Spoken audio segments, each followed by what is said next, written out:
Welcome to Sex Help for Smart People. I'm your host, Dr. Laura Juergens, former science professor turned somatic sexologist and intimacy coach. This podcast is all about using evidence-based practices to help high-achieving women and their partners of all genders get the affection, connection, and great sex you want. So let's get at it.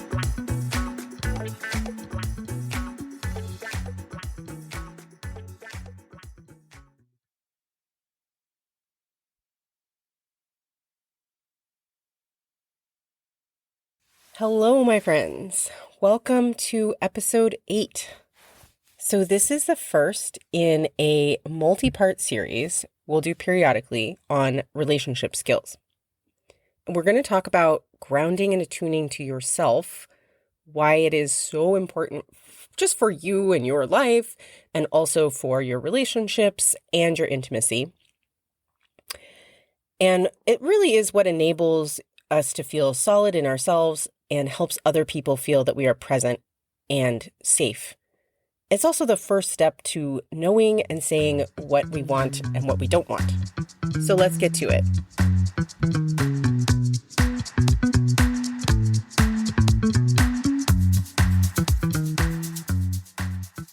All right, episode 8, here we go. So today we are talking about this relationship bedrock skill, self-attunement. And, in my opinion, we can't do great sex without a great relationship, or at least most of us can't. And most of us don't want to. So this is a bedrock skill for all kinds of relationships, not just sexual ones. It's also a bedrock skill for the relationship between yourself and your own body. And, within yourself emotionally. And that skill is self-attunement. Most people don't actually do this much, even though we're all wired for it. Most of us kind of jump out of it too, even if we have done it. We kind of jump out of it the second anyone else is around. And we're going to help you start learning not to do that today. And why? Why is this important? Why is it important to be home to ourselves? Attuning to ourselves first and keeping that connection, even in the presence of another person, rather than being really kind of overly outwardly focused on other people's needs, wants, pleasures, or even our own distractions, to-do lists, tasks, right? Rather than our internal experience. That's pretty common, right? I mean, I spend a lot of time out of my own experience, really focused more outwardly on other people or my own tasks and to-do lists.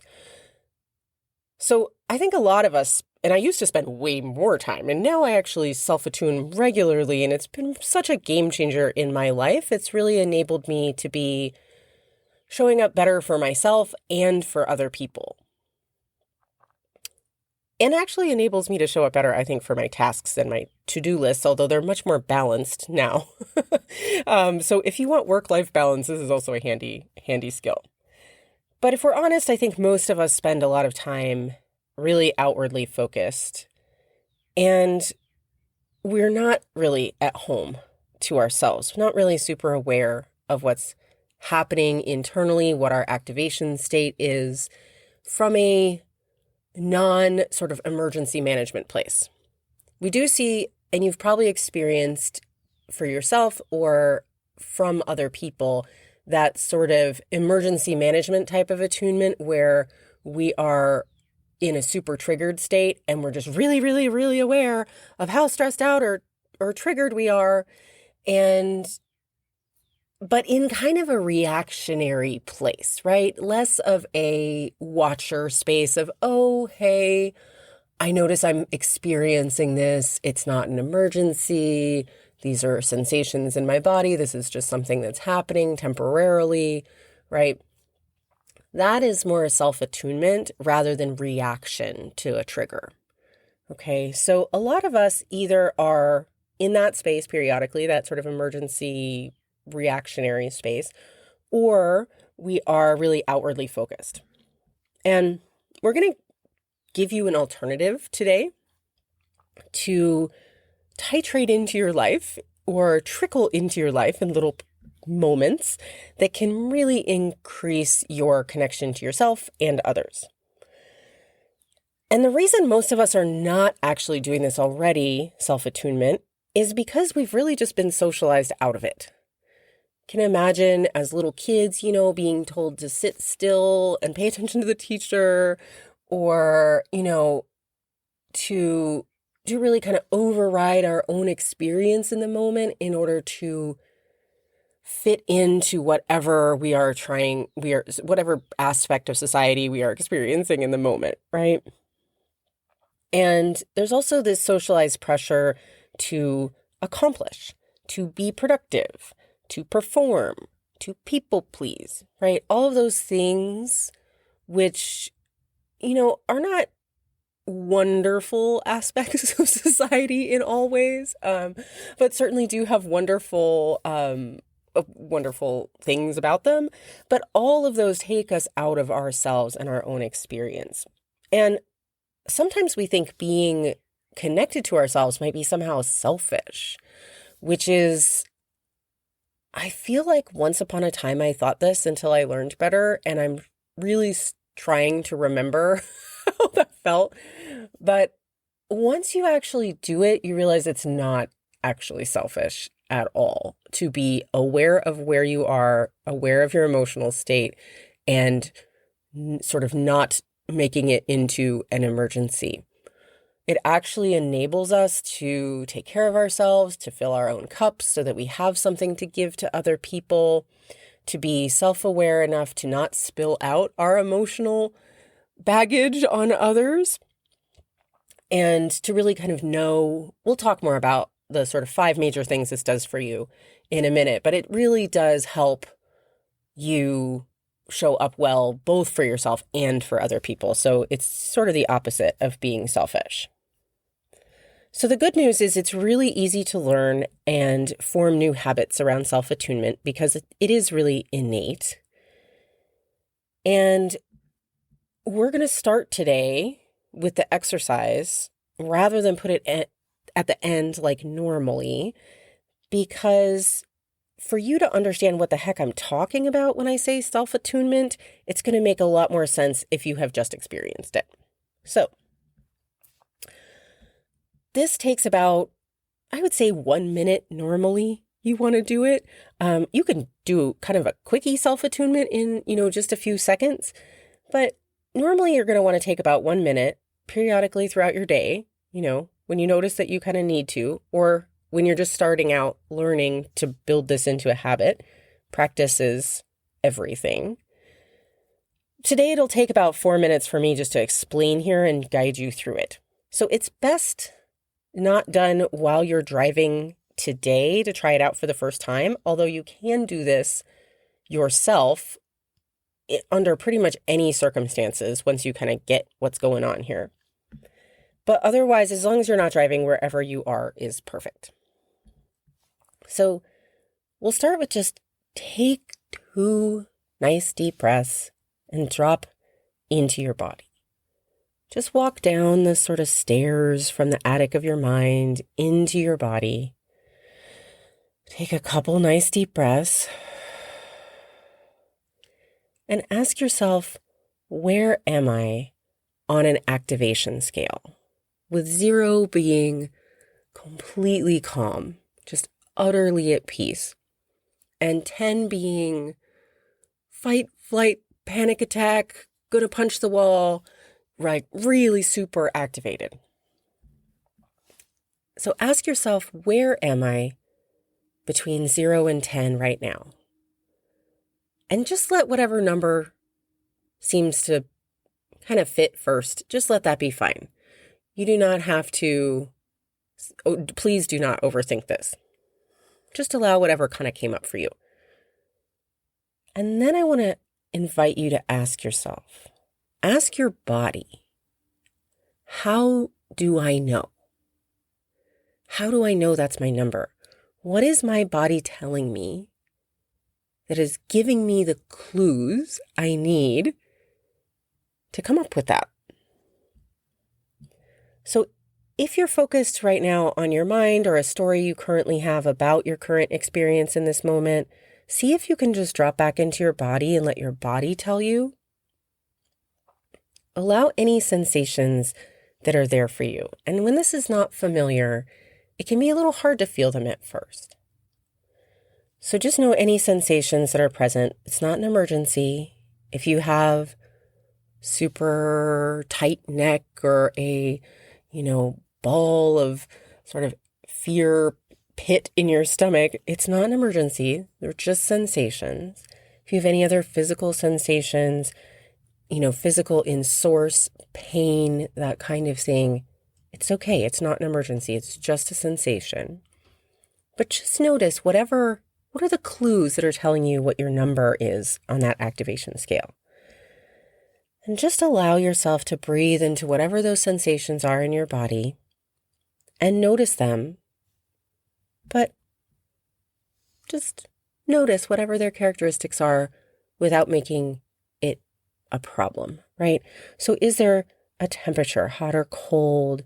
Is there a texture, a tension feeling, a blockage, numbness, tingling, sort of an effervescence, an energy, or what feels like a lack of energy? Just notice it and see if you can just allow it to be there. And that sometimes in itself will give you a little bit of relief if you happen to be over about a 3 or a 4 right now. And that's really it. Taking a deep breath or 2, dropping into the body, asking what your activation number is, and inquiring gently into your body how you know.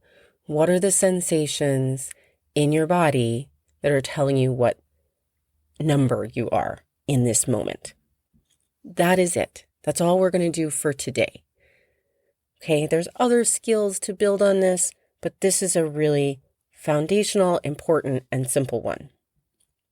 There's ways to work with higher levels of activation to de-escalate them, and I teach those to clients all the time. I use them myself all the time.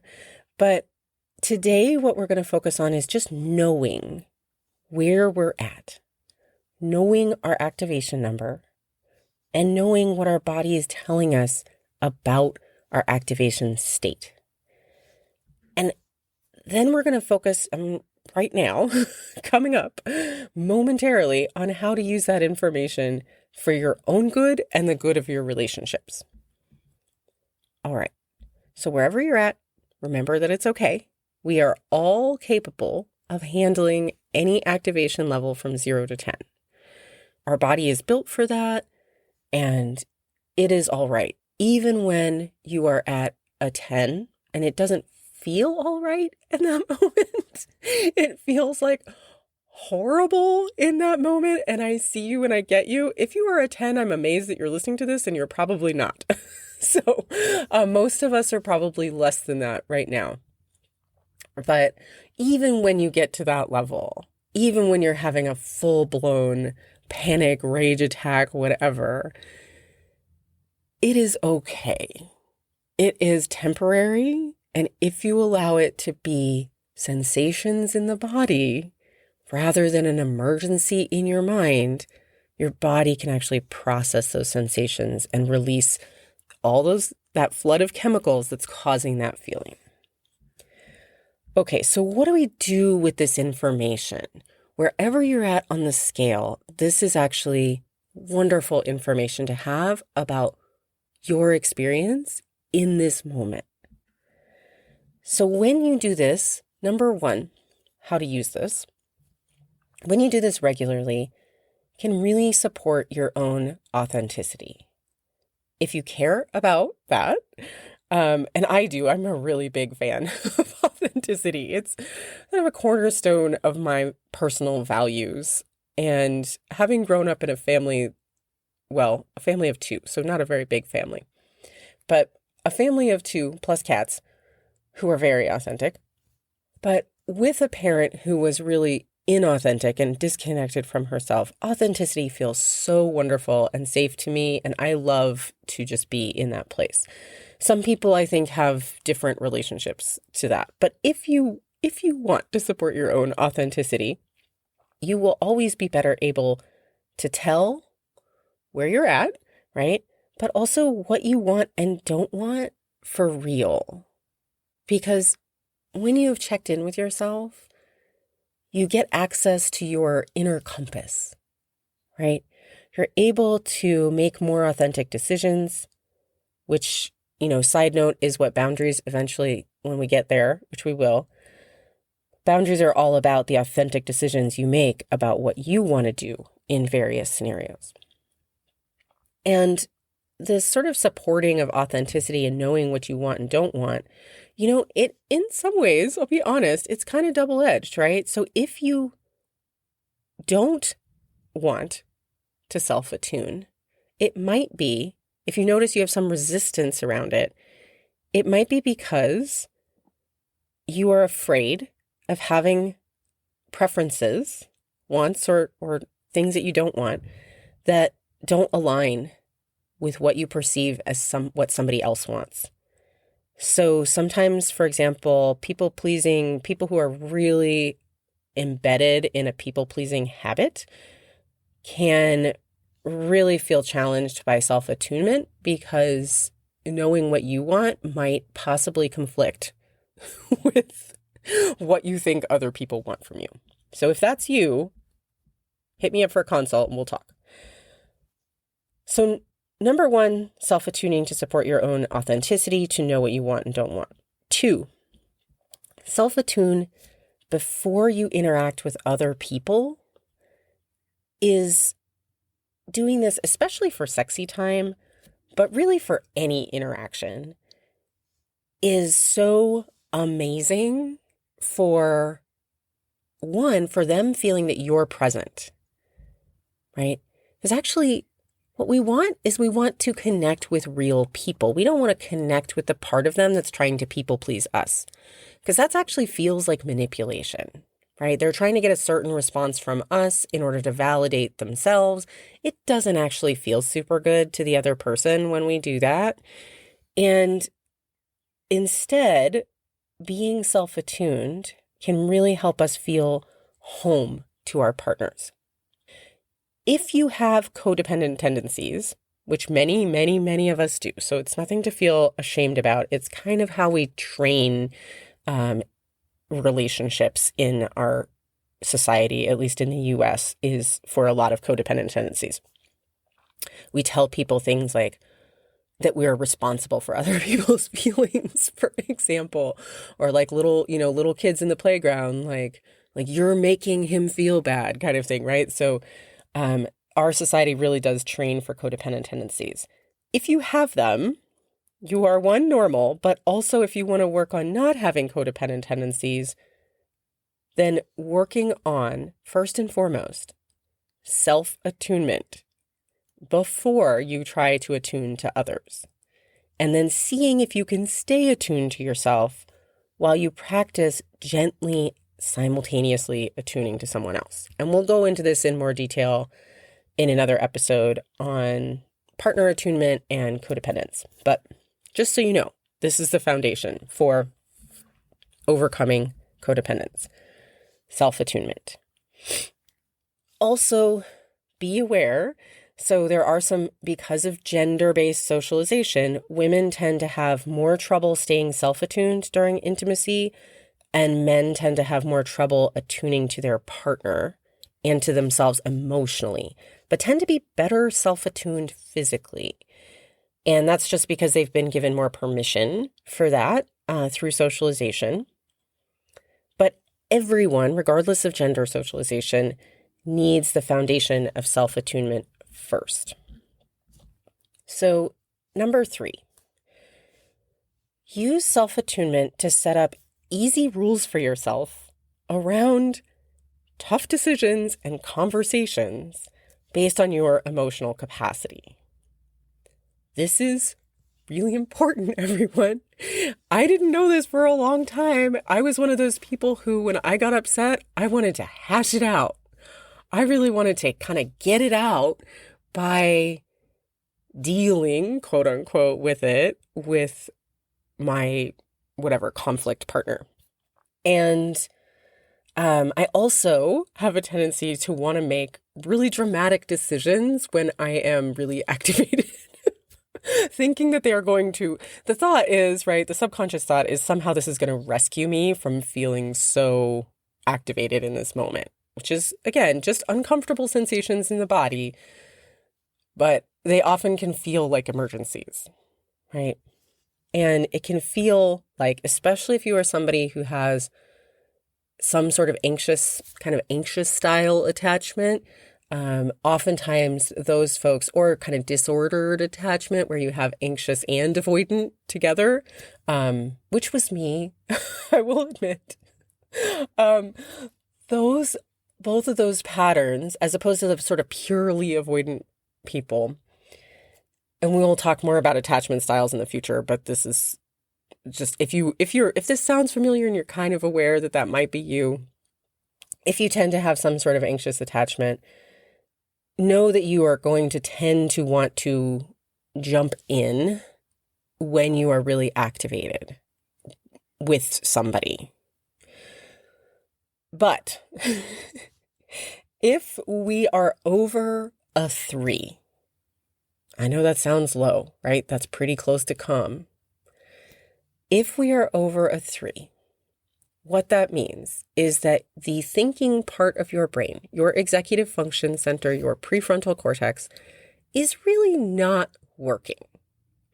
When we are in an activation state, anything kind of 4 and up, we have, and definitely over like a 5 or a 6, you are a pure amygdala at this point. You are in a really reactive emotional place. But really it starts kind of degrading at about a 4. So if you are over about a 3, your emotional brain is running the show. And you may not know. So especially if you're somebody like me whose preferred tendency when in some sort of interpersonal conflict, and when I'm really activated, is to kind of lawyer up in my brain and try to get really logical and attack the problem from all sides and make an argument about why I'm right, etc., etc. That's my default. I will cop to it. But I often think I'm being logical, but actually the real situation is that and I can see it later, right? When I calm down and get under a 4, that don't have the capacity in that moment for a balanced, real, authentic, values-based thinking and conversation where I can see the other person's experience. I don't have that capacity to take in new information. So regardless, when we are activated, regardless of what somebody says, we're going to interpret it based on our existing biases, based on what we've already decided.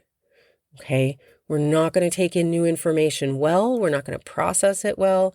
And it's not our fault. It's just because the emotional part of our brain is taking over. This is a more sort of earlier developed part of the brain, right? It's farther in our brain. It's not the sort of more recently developed prefrontal cortex, and that means it's got priority. And so an activation state means that we have perceived some sort of danger. A lot of times it's imagined danger, but our brain doesn't know that.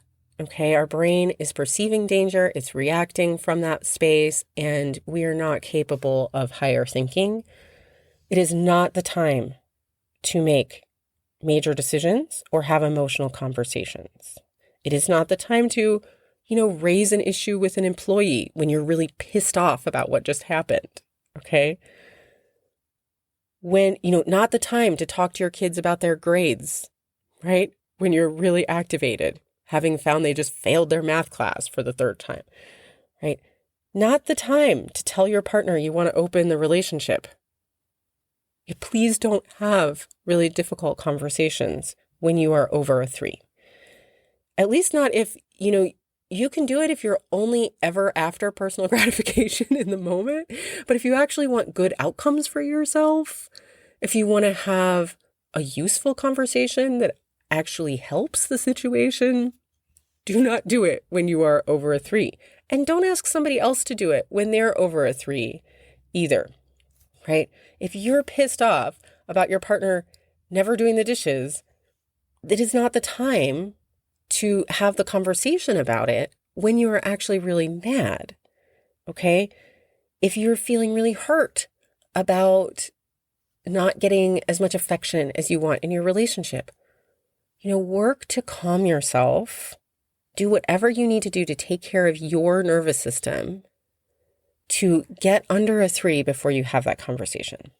Okay. Number 4, in how to use self-attunement. Use that practice to increase your ability to detect and diffuse other people's activated states when possible. So you are not responsible for other people's emotions, but doesn't mean you don't contribute to them. And it certainly doesn't mean that you can't sometimes help. Doesn't mean you can always help. But there is such a thing called co-regulation, and it's quite different than codependency. But when we are around someone who is really grounded in themselves, who is very present, it can actually really help, because humans are so sensitive to body language, to energy of people. It can actually really help help us regulate ourselves. But also it can help when we are regular in our own self-attunement practice. It gives us like a spidey sense of when other people are over a 3, right? When somebody else is pretty activated, and sometimes we're not going to tell between a 3 and a 6, but if they're at a 7 to a 10, we're going to, a lot of times we're going to be able to tell. And you can either check in with them, you can turn around and run the other way if you need to. Might depend on, what your relationship is with this person, right? Also know if somebody else is over a 3, right, they may want to hash things out with you. And it might be your job in that moment to notice that it's not a good time. Things are not going to go well. You are not going to be heard well by somebody who's activated. You're not necessarily going to be able to help them regulate until they've taken some time. Now, look, you can't know whether what you offer is going to land well. Sometimes when you're all not activated, you can have a conversation about the kinds of support that really work for you when you are activated. Okay. And I super recommend that in any close relationship, very close friendships or romantic relationships. And even with your kids, having a conversation when you're both under a 3 or under a 4, 3 or lower, about what kind of help might be welcome, what works best for them to help ground themselves when they are activated, and how can you support that? Sometimes we can support that by just giving space and just saying, yeah, it's fine. Go for a walk if you want to. I will be here. Sometimes just letting people know I'm here for you whenever you're ready to talk, but feel free to take space. I get that.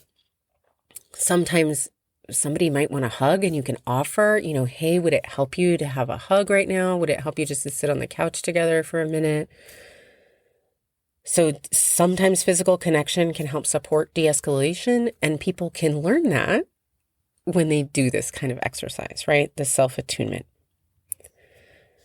So this tool, if you've shared it with your partner, you can also use it as kind of a common language. And if it feels too sensitive to share it with a partner, maybe, a best friend, a really close sibling, you can start by learning this together and then checking in with each other on, what's your number right now, honey? Where do you feel it in your body? And it's a really beautiful tool for checking in with a person who's close to you. And just remembering to let wherever somebody's at always be okay. We don't have to fix it, right? And sometimes fixing energy is coming from people feeling like they need to solve our activation state is actually much more stressful. And I would say usually it's much more stressful than just some empathy, right? That's all we need to do is, hey, I'm here for you. It's okay, right? But you don't have to do that for everybody. Remember, just the people you've chosen to do that for. Because we all need to marshal our energy. We only have so much. There's 9 billion people on the planet. You cannot take care of everybody's nervous system, and you can't take care of anybody's, actually, to be honest, but sometimes you can offer a little help if you so choose. All right, last one, number 5, self-attuning and grounding in your body through that self-attunement can also help other people's emotional residue sort of slide off more easily. It can help you notice what's me, what's not me. There are other skills and practices that really help there and build on this. If you experience, receiving a lot of offloading or venting of other people's emotional baggage, or you just get, you're kind of one of those people who can be in a situation where sometimes the emotional energy of other people just feels really overwhelming. There are other skills too that build on this, but just knowing what's yours and what's not yours can be really helpful for sort of sending it back. Okay, so the quick recap, how to do this. Settle into your body with a few deep breaths. Check in on yourself on the activation scale, 0 to 10. Give yourself a number. If you need to, you can use a decimal. Don't get up in your head about it. Ask yourself how you know in your body that that is your activation level, and follow that information. Follow those clues in your body to find and accept whatever sensations are present. They could be good, they could be bad, they could be neutral. Find and accept those sensations as simply information for you right now. Number 2, use that as a regular practice to increase your authenticity, build the foundation for good boundaries and connection, and be truly present for other people and yourself. Okay, so if you want to learn more and practice with this, it is a foundational topic in my coaching program because so much builds on this capacity to self-attune. It's what comes before learning how to de-escalate triggers and anxiety. It's also, as we mentioned, a big part of that codependency and people pleaser problem. And it's also actually surprising how critical it is for the kind of personal empowerment that solves libido and sexual function challenges. Because a lot of times, more often than not, those are related to some aspects of disembodiment and subconscious shoulds or pressure that we're putting on ourselves or are receiving somehow from others. And I teach an exercise that will actually enable you to de-escalate your activation or trigger state and bring yourself down from the higher levels.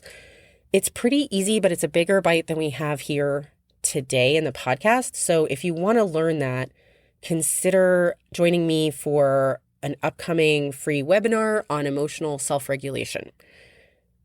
To get the news on when that's scheduled, just join my newsletter at my website. So laurajurgens.com, laurajurgens.com.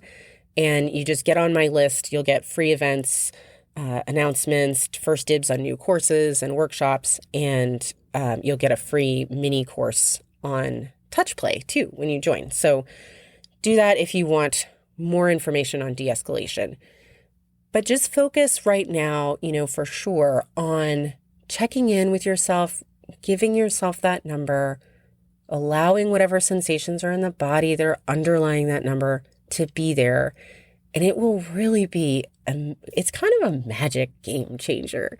I love this practice so much. I do it multiple times a day. It's super easy. And once you get used to it, it is just so relieving most of the time that it feels really easy to work into your life. So I hope you enjoy, and I'll see you here next week. If this podcast was helpful for you, please consider going to Apple Podcasts or Spotify and leaving a 5-star review. Not only do I really appreciate your time doing that, but 5-star reviews really boost the show visibility, which helps people just like you who need it be able to find it. Thank you so much. I'll see you here next week.